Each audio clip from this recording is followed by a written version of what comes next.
Hey y'all, Cecile here, and welcome to Meditations for Persistence. I'm gonna give it a little bit for some people to show up.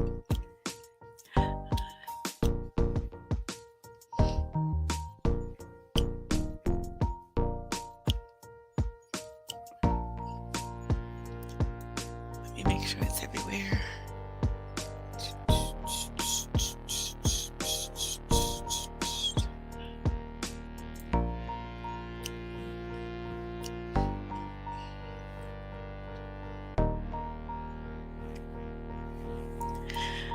All right. Oh, let me turn this music down.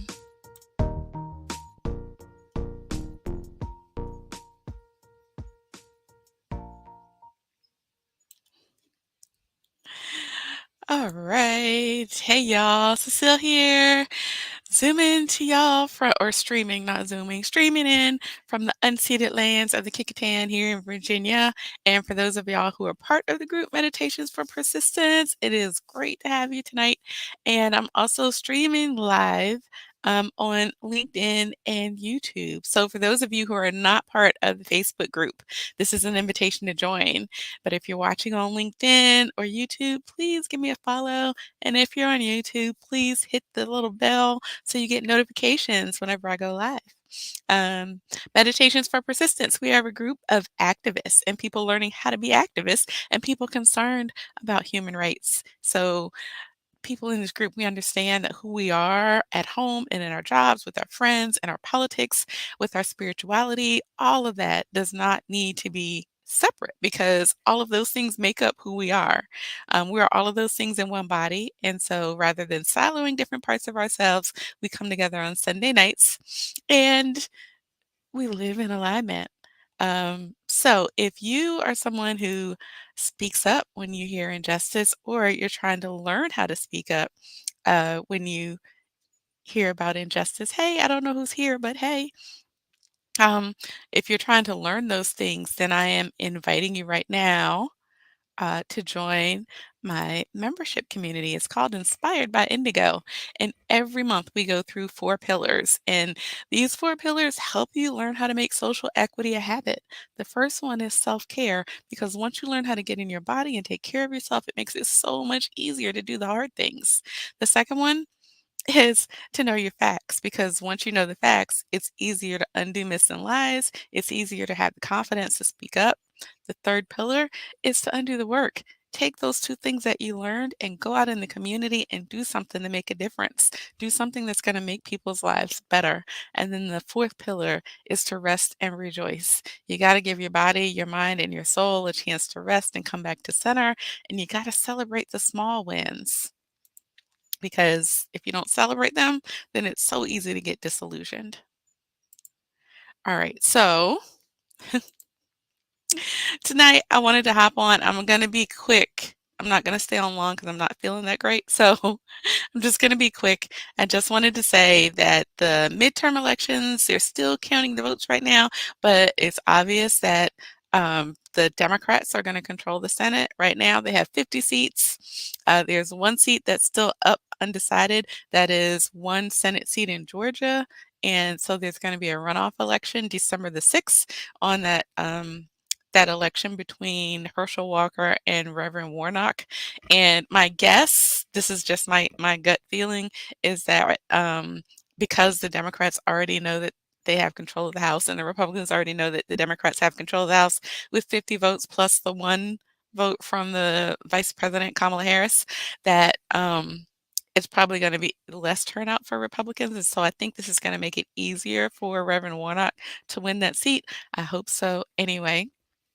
Um, and then it's still a toss-up as to who's going to be controlling the House of Representatives, but whoever controls it is going to be by a slim margin. So there's like no, like, what do you call it? No blowout for this. It's going to be a slim margin, 1 or 2 seats, whoever controls the House of Representatives, just like that very slim margin in the Senate. And so I'm encouraging people to take time to rest and regroup, celebrate that this was not a red wave, celebrate that this is a historic moment because I think it's been since the 1930s that the sitting president did not lose seats in the midterm election after his first election. So anyway, whew, that's all I can say about that is whew, I am grateful and relieved at this turnout. And I want to give a shout out to Gen Z voters. I read somewhere this weekend that enough Gen Z voters turned out that they discounted all of the votes by people who were 65 and up, I think. So there were more Gen Z voters than there were people who were 65 and up. So anyway, that was just amazing. And because they overwhelmingly voted Democrat, that is what pushed Democrats to victory. 63%, I think, of Gen Z voters voted Democrat. So that just shows where people's priorities are and that the younger generation gets it. I hope this isn't a situation where they're voting um, liberal and progressive now, but then as they get older, they change their minds. I hope these people, young people today, are going to keep these same values as they grow up. I want to see, is there anything else that I wanted to say? Ooh. I don't know. I don't even think I wanna give Trump the time. I saw somewhere that Jamie Raskin was saying that, Trump could very well just destroy the GOP because there's 2 camps, some people who are blaming him for all the losses, and another camp that's pushing, this theory that it's Mitch McConnell's fault, whoever's fault it is, they lost. And so Jamie Raskin is saying that he could be what makes the GOP implode, and that would be awesome. That would be fine with me. Um all right. So, like I said, I don't want to talk long because I'm not feeling that great. So, I just wanted to give that quick update and say congratulations and thank you to everybody who got out and canvassed and voted and phone banked and sent postcards to voters and did anything that drove somebody to the polls, that convinced somebody else to vote. Whatever it is that you did to make this election work, thank you for that. Whew. And so, I'm not going to do a whole big meditation tonight because, like I said, this talking is making me feel nauseous. And so I'm just going to invite you to breathe with me. So if you're watching or if you're watching on the replay, sit up straight, have your head over your shoulders, shoulders over your hips. Relax your tummy. Close your eyes and just take a deep breath in. Let your belly expand. Exhale when you're ready.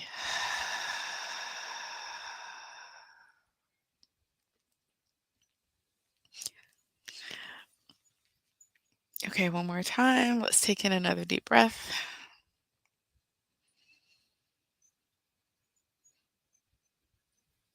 And again, exhale when you're ready.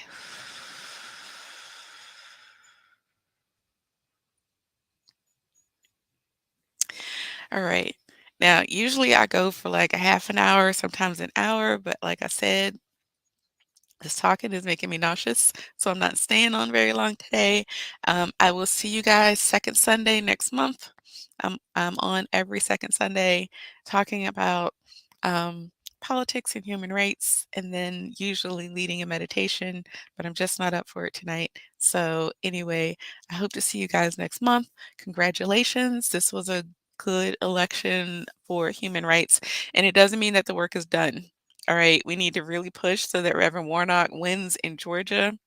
We need to take a break, and then we need to keep on it, and we need to push our elected officials to codify some of these human rights things that we thought were laws that are actually just social norms. We need them to push for a voting rights law. We need them to make abortion legal in the United States. We need so many things, and so we're going to take a break, get back in our bodies, we're going to rest up, and then we are going to push and hold people accountable and make sure that everyone's human rights are codified so that we can be safe and whew, push back against fascism and not target people just to have power and control.